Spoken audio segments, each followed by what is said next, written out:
கதைகள் சித்தி கதைகள். ஒரு காலத்துல மண்ணுக்கே மனம் வீசும் ஒரு அழகான கிராமம் இருந்துச்சு. அந்த ஊர்ல மக்கள் எல்லாரும் சந்தோஷமாவே வாழ்ந்து வந்தாங்க. நீதியோட ஆட்சி, அன்போட வாழ்க்கை, மனசுல பயமில்லாம சிரிச்சு வாழ்ந்த மக்கள். அந்த ஊருக்கு நீதியோட ஆட்சி பண்ணி வந்தவர் அந்த ஊரின் பெருமை, நல்ல மனசுக்காரர், நம்ம நாட்டாமை.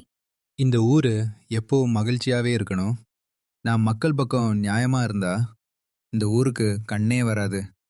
ஆனா எல்லாரும் நல்லா இருந்த அந்த வீட்ல ஒருத்தி மட்டும் தீய எண்ணத்துல இருந்தா. அது நாட்டாமை மனைவி. இந்த ஊர்ல அதிகாரம், செல்வம், மரியாதை அனைத்தும் என் கையில வரணும். நாட்டாமை நம்மள ரொம்ப நம்புறார். அந்த நம்பிக்கையே நம்ம ஆயுதம். அவ மனசுல ஒரு விஷயம்தான், இந்த ஊரு முழுக்க அவங்க கட்டுப்பாட்டுல வரணும். அதுக்கு முன்னாடி ஒரு தடையா இருந்தது நாட்டாமை அம்மா. ஏன்னா அவர்கள்தான் நாட்டாமைக்கு அறிவுரை சொல்வாங்க, நியாயம் வாங்க, நியாயம் கற்றுத்தருவாங்க. நாட்டாமை சரியான பாதையில் இருக்க அவர்கள்தான் காரணம். அவ நினைச்சா இந்த நாட்டாமை அம்மா மற்றும் பெரியவர்களை அகற்றினால்தான் நாட்டாமை கைவசம் வரும். அதோட அதிகாரமும் என்கிட்டயே அடிமையாகும்.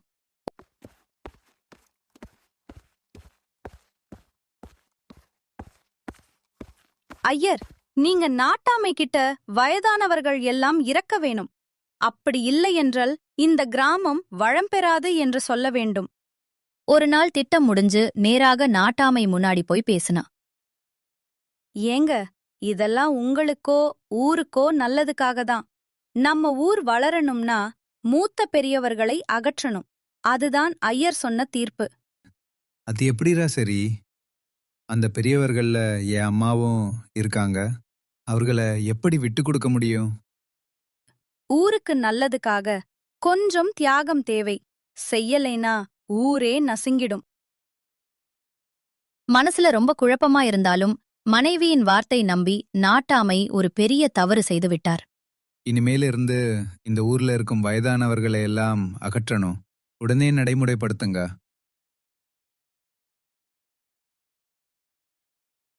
அந்த ஊர்ல ஒரு ஏழை மனிதன் மட்டும் தன் தாயின் உயிரை காப்பாத்துறதுதான் தன் கடமைன்னு நினைச்சான். அம்மா நாட்டாமை தீர்ப்பு பற்றி உங்களுக்கு தெரியுமா? நான் கேட்டேன் மகனே, எனக்கு தெரியும். அம்மா, கவலைப்படாதீங்க. நான் உங்களை விடமாட்டேன். உயிரோட காப்பாத்துவேன். மகனே, நாட்டாமை சொன்னதை தடுக்க முடியாது. என்னை பற்றி கவலைப்படாதே. அவர் சொன்னதை நீ செய் மகனே. அம்மா, நீங்க என்ன காப்பாத்துனீங்களே, இப்ப நான் உங்களை காப்பாத்துறேன்.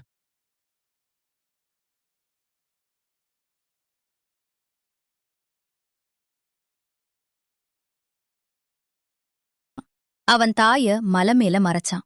ஆனா அது நாட்டாமை காதுக்கு போயிட்டுச்சு. ஐயா, உங்க தீர்ப்பை மதிக்காம ஒருத்தவன் அவனோட அம்மாவை மழை மேல மறைச்சு வச்சிருக்கான் ஐயா. உடனே அவனை கொண்டு வா.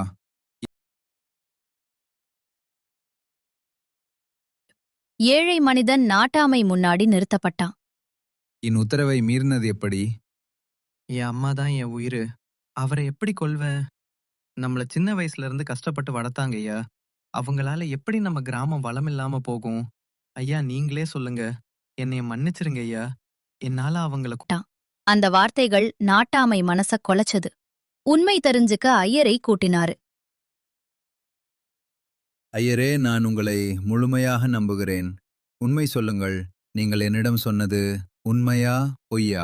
நான் சொல்லல, உங்கள் மனைவிதான் சொல்லச் சொன்னாங்க. நீங்க மறுத்தீங்கன்னா உங்களை கொலை செய்து விடுவேன் என்று சொன்னாங்க ஐயா. அதனாலதான் நான் அப்படி சொன்னேன். அது கேட்ட நாட்டாமை அதிர்ச்சி அடைந்தார்.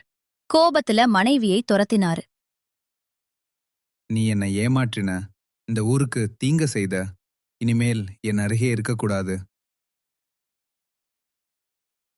அதுக்கப்புறம் அவர் தன் தாயிடம் மன்னிப்பு கேட்க போனார். அம்மா, என்னை மன்னிச்சிருங்க. உங்க ஆசீர்வாதம் இல்லாம நான் ஒன்றும் இல்ல. மகனே, உண்மை தெரிஞ்சா போதும். தப்ப திருத்தினா அதுதான் பெரிய வெற்றி. இனிமேல் இந்த ஊரின் மூத்த பெரியவர்களை மதிப்போம். அவர்கள்தான் நம்ம சொத்து, அறிவு, வழிகாட்டிகள். ஹாய் சுத்தி ஃப்ரெண்ட்ஸ், உங்களுக்கு பிடிச்சிருந்தா லைக் பண்ணுங்க, ஷேர் பண்ணுங்க, சப்ஸ்கிரைப் பண்ணுங்க.